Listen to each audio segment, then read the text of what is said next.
Pour la première fois, est-ce qu'il faut s'épiler? Est-ce que ça fait mal? À quoi faut-il s'attendre? Oui, Ok. c'est ça.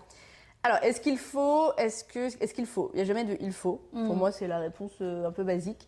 Il n'y a pas de, il y a aucune injonction particulière par rapport à la première fois. Ce qu'il faut, c'est que tu te sentes bien. Voilà, il y a une chose que je te dois te dire, tu dois faire, c'est bien te sentir. Après, la question, c'est comment est-ce qu'on fait? Donc vraiment, si la personne est plus à l'aise d'être épilée ou de ne pas l'être, fais-le, ne le fais pas. Trouve quelque chose qui soit pas trop violent pour ton corps, tu vois, cire, épilateur, machin. Il y a plein de manières de le faire de manière plutôt douce. Mais ça, vraiment, il n'y a aucune injonction par rapport à ça. Ça ne changera pas ton plaisir d'être épilé ou pas, voilà, sache-le.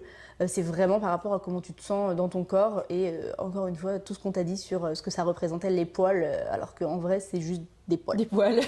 That's it. Vraiment juste des poils. Voilà. Puis surtout qu'encore une fois, est-ce que ton partenaire ou ta partenaire, j'aurais plutôt tendance à dire ton, je pense, se pose les mêmes questions. S'il se pose pas les mêmes questions, bon, peut-être qu'on peut mettre ça de côté. Est-ce que ça fait mal? Vraiment, rien n'est censé faire mal, jamais.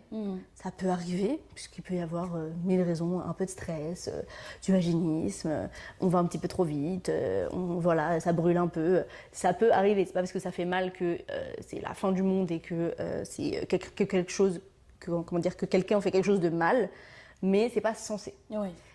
Donc comment est-ce qu'on fait pour pas que ça fasse mal? On prend son temps, c'est vraiment le truc le plus important, et c'est ce que tu as dit avec ton copain, c'est trop chouette. Qu'il ait eu cette démarche de prendre du temps, parce que vraiment c'est ce dont le corps a besoin.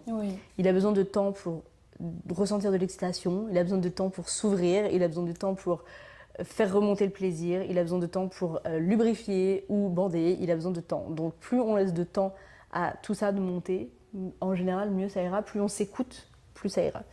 Donc ça vraiment, ne pas hésiter à suivre son rythme et à voir, ok, est-ce que là c'est... Pour moi je trouve que...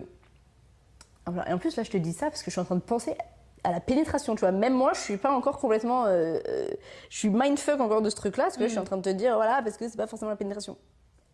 Encore une fois, il n'y a pas d'acte qui constitue forcément une première fois. Je sais pas si toi, pour toi, la première fois, c'était vraiment la première fois qu'il y a un pénis qui rentre dans un vagin. Je sais que moi, c'était ça ma vision du truc, mais oui, c'est vrai, pour moi aujourd'hui, aussi, tu vois, mais vrai. qu'aujourd'hui, ta première fois, ça peut être juste, il y a eu du contact, il y a eu de l'excitation, il y a eu du plaisir qui a été pris. C'est une première fois sexuelle. Il y a plusieurs premières fois. Tout au long de ta vie, il y aura des premières fois. Je pense que ça aide à dédramatiser aussi. Moi, je vis encore des premières fois au niveau de ma sexualité, tu vois. Donc, ne pas, encore une fois, comment dire, s'attendre à un schéma et se caler là-dessus et de se dire que si c'est pas